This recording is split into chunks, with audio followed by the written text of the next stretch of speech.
I never thought my art would spark a war, but when a bully crossed the line, my father's biker family rolled in to settle the score. My sketchbook was my shield. In the chaotic halls of Northwood High, where popularity was currency, and I was flat broke, my pencil and paper were my only defense. I wasn't invisible, not really. It's hard to be invisible when you're the only black girl in most of your advanced art classes. Instead, I was a target, and my primary tormentor was Kevin Anderson.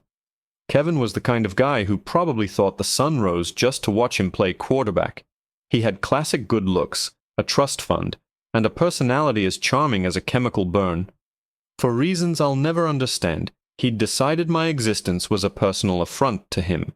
His attacks were rarely physical. They were worse. They were meticulously crafted to dismantle me piece by piece, to chip away at the one thing I had, my art. This semester our final project was a large-scale charcoal piece on the theme of legacy. I knew my subject instantly. It was my dad's old motorcycle, a vintage, roaring beast he'd nicknamed the Ghost. He'd passed away when I was 10, but the bike was still kept in pristine condition by his old friends. It was more than a machine. It was the last tangible piece of him I had. For weeks I poured every spare moment into the drawing. Every gleam of chrome, every worn patch on the leather seat, every intricate detail of the engine was rendered with a love that was almost painful. It was the best thing I had ever created. I felt my dad's presence in every charcoal smudge on my fingers. The day before it was due, I was putting the finishing touches on it in the art room during lunch. Mrs. Davison had given me a key so I could work in peace. Or so I thought. The door creaked open, and my stomach plummeted. It was Kevin, flanked by his two usual cronies, smirking like a wolf who'd just cornered a lamb. "Well, well, look what we have here," he drawled, sauntering over to my easel. "Still playing with your little drawings, Maya?" I didn't answer, just kept my eyes fixed on my paper, my hand hovering over the delicate shading on the headlight. My heart was a frantic drum against my ribs. "Please just go away, Kevin."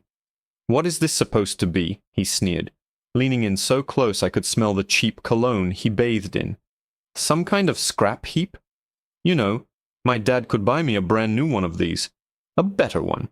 Not this rusty old junk." "It was my dad's," I whispered, the words catching in my throat. A flicker of something, maybe satisfaction, crossed his face. He'd found the weak spot. "Oh, was it?" he said, his voice dripping with mock sympathy. He reached out a hand as if to touch the paper. I flinched back. "Don't you touch it." He laughed, a harsh, grating sound. "Protective, are we?" He glanced at a nearby table where another student had left a pot of black India ink. In one fluid, deliberate motion, he picked it up. My blood ran cold. "Kevin, no. Please," I begged, my voice cracking. "Please don't." His smirk widened. "I just think it needs a little abstract touch." And then he tilted his hand. Time seemed to slow down. I watched, helpless, as a thick black stream of ink poured from the pot. It hit the center of my drawing, a dark, ugly blot that instantly began to spread. It consumed the engine I had spent a week detailing, bled into the handlebars, and dripped down the wheels like thick black tears. It obliterated my dad's memory, my hard work, my heart, all in one silent, horrific wave of destruction. He didn't just ruin a drawing, he desecrated a memorial. The two goons behind him snickered. Kevin just stood there, watching the ink spread, his blue eyes gleaming with triumph. He set the empty pot down on the table with a soft click, the sound echoing in the sudden, ringing silence of the room. He looked at my face, at the tears that were now streaming down my cheeks, and he smiled. A genuine, happy smile. Then he turned and walked out, his friends following him like pilot fish trailing a shark. I stared at the black, oozing stain that had once been my masterpiece. A choked sob escaped my lips. I couldn't breathe. I couldn't stay there. I grabbed my bag, leaving the ruined drawing on the easel like a corpse, and I ran. I didn't run home. I ran to the only other place I ever felt truly safe. The industrial district was loud and smelled of oil and hot metal. I practically fell through the door of a massive garage with a faded sign that read, "Grease and Grace Customs." The roar of a power sander filled the air, along with heavy metal music blasting from a corner speaker. Several huge men, covered in tattoos and grease, were working on various bikes, but my eyes searched for only one. There he was, by the main lift, a mountain of a man with a beard like a thicket of steel wool, and arms as big as my legs. His name was Grizz, and he had been my dad's best friend, his brother in all but blood. He looked up as I stumbled in, his face usually set in a fearsome scowl, instantly softening with concern. "Mayabeen, what's wrong?" he asked, his voice a low rumble that could shake the concrete floor. He switched off the sander, and the sudden silence felt deafening. All the other men in the garage stopped what they were doing and turned to look at me. I couldn't speak. I just held out my hands, which were smeared with a mixture of charcoal and my own tears. Sobs racked my body, each one feeling like it was tearing me apart from the inside. Grizz was in front of me in 2 long strides, his huge, calloused hands gently taking my shoulders. Hey, talk to me. What happened? Are you hurt?" he asked, his eyes scanning me for injury. Another man, called Preacher for his surprising knowledge of scripture, appeared with a greasy rag and a bottle of water. "She's shaking something fierce, Grizz." It was then that I remembered. I had instinctively grabbed the drawing as I fled, crumpling it in my fist. I slowly unfurled my hand and held out the ruined, ink-stained paper. It was a mess of black and gray, a ghost of what it had been. Grizz took it from me, his brow furrowed in confusion. He carefully smoothed it out on a workbench. He stared at the drawing of the bike, my dad's bike, and the violent, deliberate black stain that had murdered it. He was silent for a long moment. The warm concern in his eyes vanished, replaced by something I had only seen a few times in my life. It was a look of cold, controlled fury, a stillness that was far more terrifying than any shout. The temperature in the garage seemed to drop 20 degrees. He gently folded the ruined paper, his knuckles white. He turned back to me, his voice dangerously quiet, a low growl that promised retribution. "Maya," he said, his gaze locking onto mine. "Who did this to you?"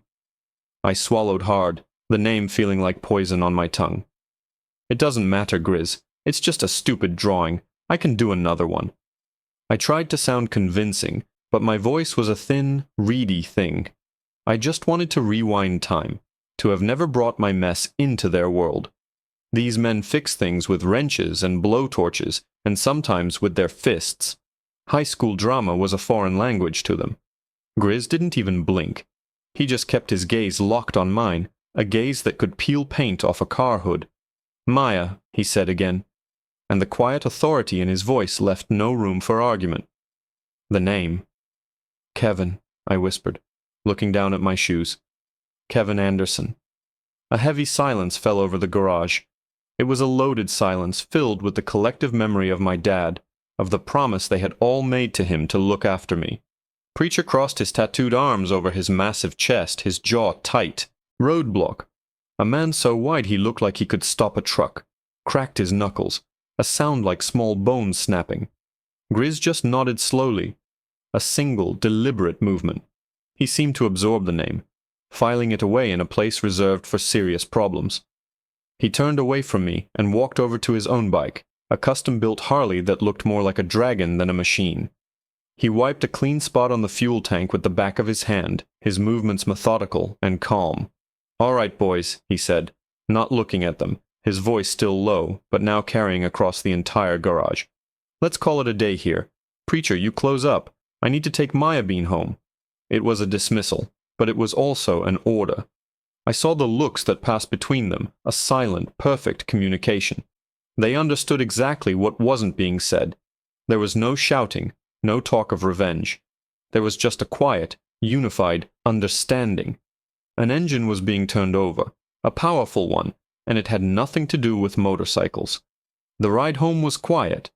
Grizz drove carefully, the rumble of the bike a comforting vibration against my back.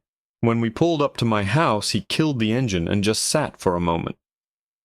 "You get some sleep, kiddo," he said, turning to look at me. The fury was gone from his eyes, replaced with that fierce paternal affection I knew so well.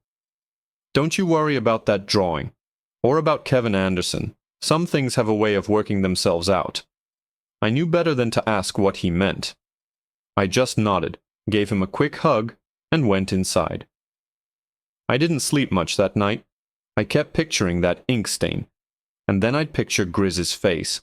I was terrified of what I'd started, but a small, shameful part of me felt a flicker of something else. Anticipation. The next day at school felt different. The air was thick with a tension only I could feel. I avoided the art room, the thought of seeing my ruined project making my stomach churn. I saw Kevin in the hallway between third and fourth period. He was leaning against a locker, holding court with his friends. When he saw me, his lips twisted into that familiar, cruel smirk. "Hey, Maya," he called out, his voice loud enough for everyone to hear. "Decided which trash can you're gonna display your art in?" His friends roared with laughter. I just stared at him. For the first time, I didn't flinch. I didn't look away. I just held his gaze, my face a blank mask. Something in my stillness must have unnerved him, because his smile faltered for a fraction of a second before he puffed his chest out and turned back to his friends. I kept walking, my heart hammering against my ribs. I had no idea what Grizz had planned, or if he'd planned anything at all. Maybe his words were just meant to comfort me. It was during fifth period lunch that it started, a low rumble.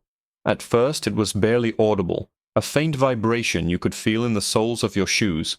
But it grew steadily, a deep, guttural thrum that seemed to make the windows of the cafeteria vibrate. Conversations faltered. Students looked up from their trays, confused. The sound grew louder and louder, a throaty chorus of powerful engines getting closer and closer. It wasn't the sound of a car or a truck. It was the sound of heavy iron horses. Everyone started moving toward the windows that faced the front parking lot. I stayed in my seat, my sandwich forgotten, my hands trembling. I knew that sound. I knew it in my bones. Then they came into view. One by one, a procession of gleaming, roaring motorcycles pulled into the school's visitor parking spaces. There wasn't just 2 or 3. There were at least 15. They moved with a disciplined grace, parking in a perfect, staggered line. The lead bike was Grizz's Dragon, and he swung off it with an intimidating ease. The rest of the men followed suit, killing their engines one by one until a heavy, profound silence fell over the lot. They were all there. Preacher, Roadblock, and a dozen other men I knew from the garage, all wearing their cuts, the leather vests bearing the Grease and Grace club patch. They looked like an invading army. They didn't shout. They didn't move towards the school. They just stood by their bikes, a silent wall of leather, denim, and steel. They took off their helmets and sunglasses, their faces grim, their eyes scanning the school building with a calm, predatory patience. Inside, the cafeteria was buzzing. Who are they? Is that a biker gang? What do they want? Kevin and his friends were at the window, their laughter gone, replaced by nervous bravado. Probably here to pick up some deadbeat dad's kid, Kevin scoffed, though his eyes were wide. Then Grizz looked up, his gaze sweeping across the rows of windows. It was as if he could see through the glass, through the walls, through everyone. His eyes found me, and for a split second they softened. He gave me the barest hint of a nod. Then his eyes moved on, continuing their patient scan of the cafeteria. They passed over dozens of faces until they stopped, locking onto one person. They found Kevin Anderson. Grizz's expression didn't change, but his focus was absolute. He raised one hand and pointed a single, leather-gloved finger directly at a now pale Kevin. Every other biker in the lot turned their heads in unison, their combined stare a physical weight that seemed to press in on the glass. The color drained from Kevin's face. Grizz held his point for a long, silent 10 seconds, an unspoken accusation that was louder than any shout. Then, he slowly lowered his hand and took a single, deliberate step towards the main entrance of the school. The entire cafeteria held its breath. Teachers were starting to gather by the doors, whispering frantically into their walkie-talkies. The school resource officer, a perpetually bored-looking man named Officer Miller, was peering out the window, his hand hovering uncertainly near his hip. But Grizz wasn't looking at them. His entire focus was on the building, a silent promise in his posture. He didn't try to enter, he just stood there, a mountain at the gates. Kevin was frozen, his face a mask of disbelief and dawning terror. His friends, who just moments before were laughing at his jokes, were now slowly backing away from him, creating a physical space between them as if his newfound trouble was contagious. "What the hell?" one of them muttered, staring out at the line of silent, imposing men. "Who are those guys?" Kevin didn't answer. He couldn't. He just stared back at Grizz, who met his gaze without blinking. The power dynamic of Northwood High had just been shattered by the rumble of 15 V-twin engines. Kevin Anderson, the apex predator of these halls, was suddenly prey. And the hunters were patient. The lunch bell rang, a shrill piercing sound that made everyone jump. The spell was broken. Kids started nervously gathering their things, a low murmur filling the room. No one wanted to be the first one to walk out those doors. I watched as Kevin, pale as a ghost, was approached by Principal Thompson. Their conversation was short and clipped. Mr. Thompson pointed towards his office, and Kevin, for the first time since I'd known him, looked utterly defeated. He shuffled away without a word, not even a glance in my direction. I stayed put until the cafeteria was almost empty. My friends, Sarah and Chloe, came over to my table, their eyes wide. "Maya," Sarah whispered, "do you know them?" I just gave a small nod. I couldn't explain the complex mix of fear, gratitude, and bone-deep pride churning in my gut. These men were my family. They were loud and rough around the edges, but they were also the fiercest protectors I had ever known. They were my father's legacy, and right now they were standing guard over me. When I finally walked outside, the bikers were still there. They stood in small groups, talking quietly, their presence a palpable force field around the front of the school. As I walked down the steps, a path seemed to clear for me. A few students shot me nervous, curious glances, but no one said a word. As I approached, Grizz stepped forward to meet me. "You okay, kiddo?" he asked, his voice back to its normal rumbling tone. "I'm fine," I said, my voice barely a whisper. You didn't have to do all this." He placed a hand on my shoulder, his grip firm and reassuring. "Yeah, we did," he said simply. "Family looks after family. No one gets to do what he did to you. No one." He gestured back at the school. "Principal wants to have a word with me and the boys' parents. Seems they found the art room security footage." My eyes widened. "There's a camera in there?" Grizz chuckled, a low, gravelly sound. "Tiny little thing up in the corner. Most people miss it." He winked. But Preacher is good at noticing details. The image of Kevin's smug face as he poured the ink flashed through my mind, followed by the sweet, sweet thought of him being caught on camera. A real smile, the first one all day, finally broke through. The bikers stayed until the final bell rang. They didn't rev their engines or cause any trouble. They were just present. A silent, leather-clad statement. As school let out, the student body poured out of the building, giving the men a wide berth. Kevin was escorted out a side door by his mother, a woman with a pinched face and an expensive handbag, who shot the bikers a look of pure venom before hustling her son into a sleek black SUV. He wouldn't look at them. He wouldn't even look in their direction. As the SUV sped away, Grizz finally turned to the rest of the crew. "All right, let's ride," he announced. One by one, they swung their legs over their bikes, and the air once again filled with the roar of engines. They weren't angry or aggressive now. It was a sound of triumphant departure. Grizz pulled his bike alongside me at the curb. "Get on," he said, tossing me a spare helmet. "We're going for a ride." I didn't hesitate. I climbed on behind him, wrapping my arms around his solid frame. The bike surged forward, and we joined the procession, leaving Northwood High and its petty tyrants in our wake. We rode for what felt like hours, the wind whipping past us, the sun warming my face. It felt like I was washing the whole ugly day away. We finally pulled into a dusty roadside diner about 30 miles out of town. The whole crew piled into a series of booths, ordering burgers and coffee, the easy camaraderie of the garage returning. They treated me like a princess, making sure I got the first plate, arguing over who got to tell me the dumbest joke. For the first time, I truly understood. This wasn't just my dad's old biker club. This was my family. As we were finishing up, Preacher slid into the booth next to me. He had a thoughtful look on his face. "You know, Maya," he said, his voice softer than usual. Vengeance is a messy business. What we did today, that was just noise. The real work is what you do next. I looked at him, confused. What do you mean? He tapped his temple. That kid tried to break your spirit by destroying your art.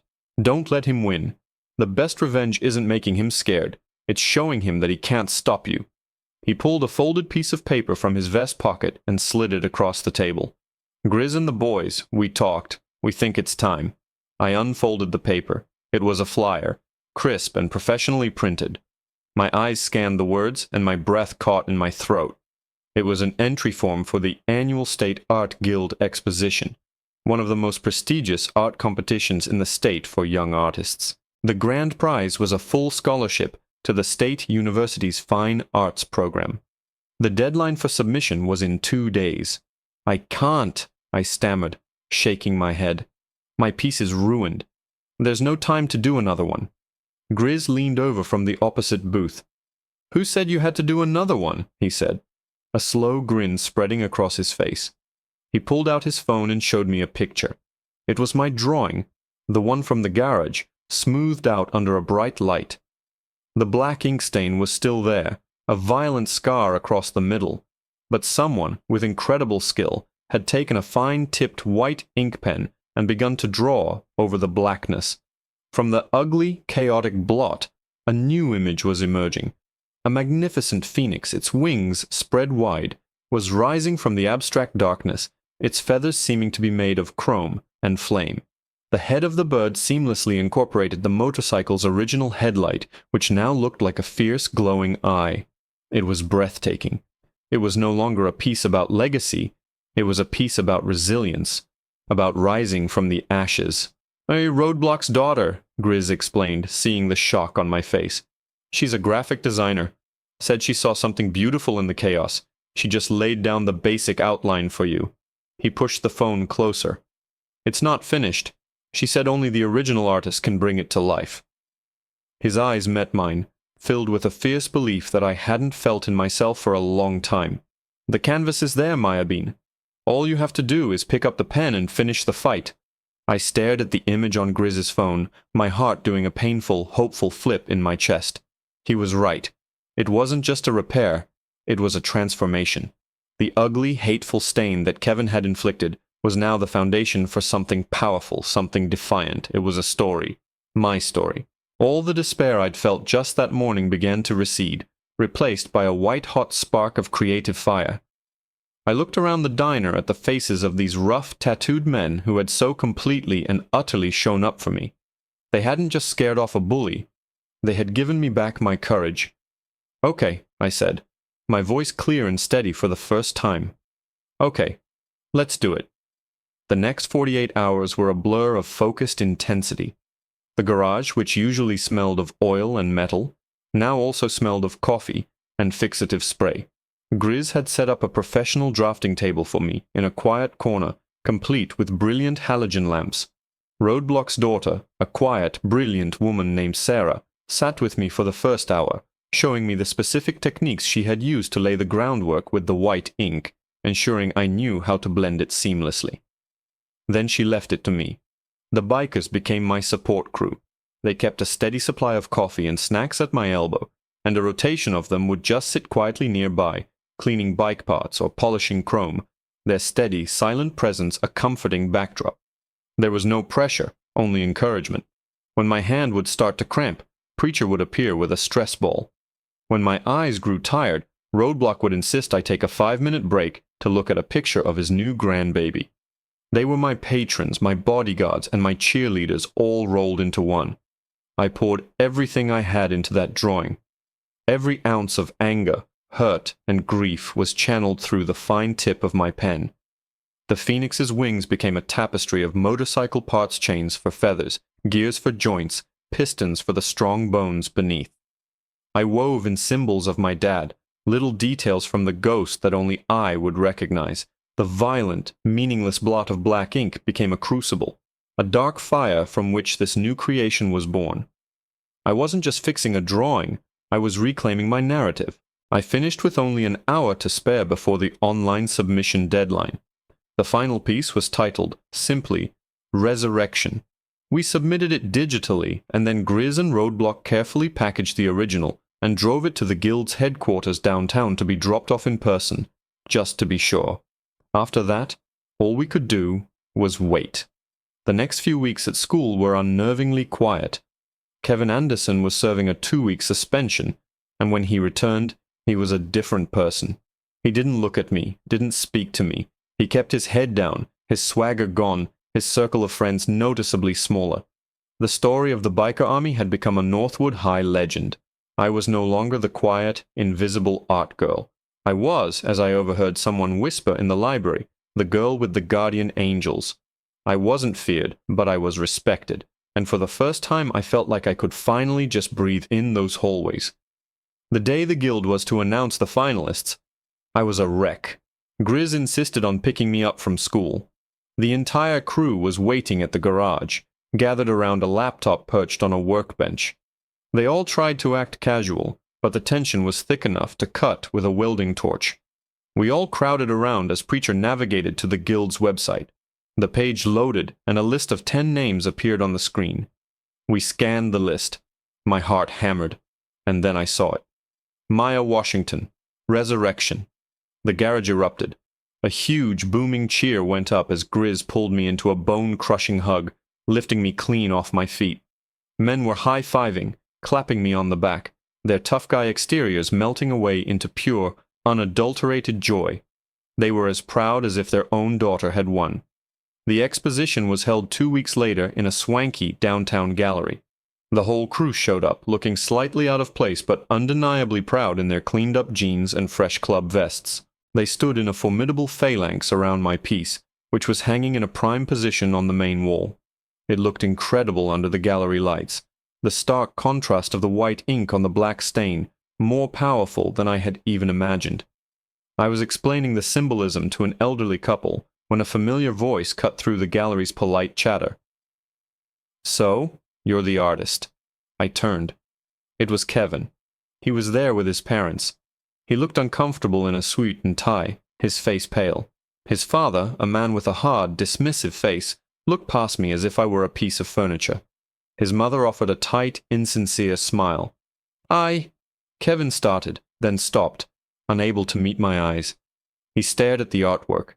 He looked at the place where his act of vandalism had been, and saw the glorious phoenix that had risen from it. It's really good," he mumbled. "Better than the first one." He finally looked at me, and for the first time I saw something other than arrogance in his eyes. It was a flicker of shame, of genuine regret. "I'm sorry, Maya," he said, his voice quiet. For everything." Before I could respond, Grizz stepped up beside me, his presence alone dropping the temperature a few degrees. He didn't say a word, just crossed his arms and looked down at Kevin. Kevin visibly flinched, then he and his parents made a hasty retreat. Later that evening, the Guild president took the stage to announce the grand prize winner. When he called my name, the cheer from my leather-clad family drowned out all the polite applause in the room. Standing on that stage, looking out at the crowd, my eyes found my crew. Grizz gave me a slow, proud nod. Preacher gave me a thumbs up. Roadblock was unabashedly wiping his eyes. They had protected me from a bully, yes, but they had done so much more. They had shown me that strength wasn't about being the loudest or the cruelest. It was about loyalty. It was about showing up. They taught me that family isn't just the one you're born into. And they helped me understand that sometimes the most beautiful things can grow from the ugliest of scars. Kevin had tried to destroy my legacy, but instead, he just gave me a better story to tell. And standing there with a full scholarship in my hand and my family roaring their approval, I knew this was only the beginning.